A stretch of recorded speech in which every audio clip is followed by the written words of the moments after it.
Donc, si vous n'avez pas encore une ferme comme ça, comme à l'écran, ce n'est pas encore grave. Mais c'est le schéma typique d'une ferme durable, rentable, peu risquée. Alors, regardez là où il y a manure, là où il y a le terreau, là où il y a une charrette qui garde le terreau, n'est-ce pas? Vous avez vu cette partie-là? Ce terreau est donné au sol. Soil, c'est en anglais, n'est-ce pas? Quand on veut labourer la terre, on prend le terreau du sol, n'est-ce pas? N'est-ce pas? La matière organique. Quand on donne cette matière organique au sol, on va faire l'agriculture, la plantation, la tomate, les piments, les oranges, les mangues, etc. Et donc quand on fait ça, c'est le tracteur qui vient faire tout ça. Ou l'humain, ou la main-d'œuvre locale, n'est-ce pas? Ça va donner une culture, des crops. On va récolter dans un camion. On va l'amener dans notre unité de transformation agroalimentaire ou de stockage ou de conditionnement. Et on va soit vendre aux humains, n'est-ce pas, non? Faire des biscuits, faire des jus, faire des... etc. Une partie viendra encore au bétail, n'est-ce pas? Aux animaux, sur la ferme. Les animaux vont chier. Les déchets seront utilisés pour nourrir le sol. Le sol qui est nourri va fertiliser les cultures qui vont donner un résultat, le résultat qui sera vendu, transformé et tout, ramené aux animaux, les animaux vont manger, etc. Donc c'est un cycle interminable. Et même les animaux que vous avez vus au milieu là, en train de manger, la nourriture vient aux animaux. Regardez bien. Regardez. Ici là, ça vient aux animaux, non? Les animaux aussi viennent à la nourriture.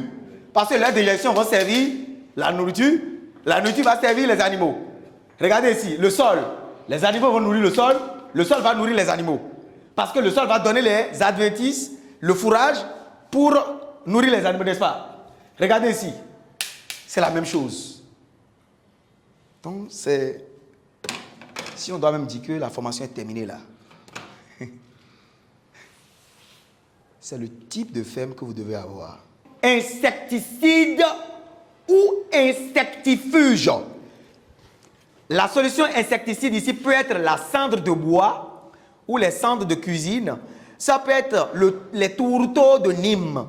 Pourquoi? Parce que dans le terreau, on a les nématodes, on a les champignons, on a tous les conneries.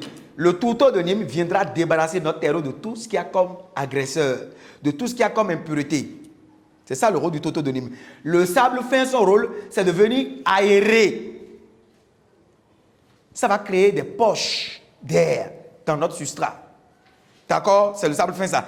Le truc, comme on appelle, la matière organique viendra donner à manger, apporter l'azote, le phosphore, le potassium, le fer, le bore, le calcium, le magnésium, tout ça là à nos jeunes plants. Parce que les pépinières, c'est des bébés. Un bébé ne doit manquer de rien. Un bébé ne doit pas être nourri avec une terre brute. Et la terre végétale, c'est le support et le garde-manger de la plante. Donc, il est présent en une grande proportion. 70% de terre végétale, 10% de fientes de volaille décomposées ou de matière organique décomposée, 10% de sable fin et 10% de solutions insecticides ou insectifuges. Qu'est-ce que vous mangez d'autre? Le pigeon. Mais qui mange le pigeon? Donc, c'est comme ça que vous êtes ici, quoi. Non, mais écoutez, le pigeon chez nous, on ne mange pas au Bénin. Ce n'est pas dans nos habitudes alimentaires. C'est pour les fétiches, on tue ça seulement, ou bien c'est pour le prestige, hein, c'est à la maison et ça vole. Vous mangez le pigeon. Vous êtes allés dans les hôtels. Ça, c'est leur menu. On parle du grand peuple, 90% de la population. Chez nous au Bénin, c'est ce qu'on mange plus, je vous dis, c'est le porc, le poulet. Porc, poulet, mouton, bœuf, poisson. On ne mange pas pigeon. Pigeon, c'est pas, ou bien, monsieur, c'est pas dans nos habitudes. On n'est pas... Dire à quelqu'un de manger pigeon, c'est comme si tu es cruel, quoi. Vous mangez à Gauthier ici? On ne mange pas de viande. Pourquoi? Mais qu'est-ce que vous mangez alors?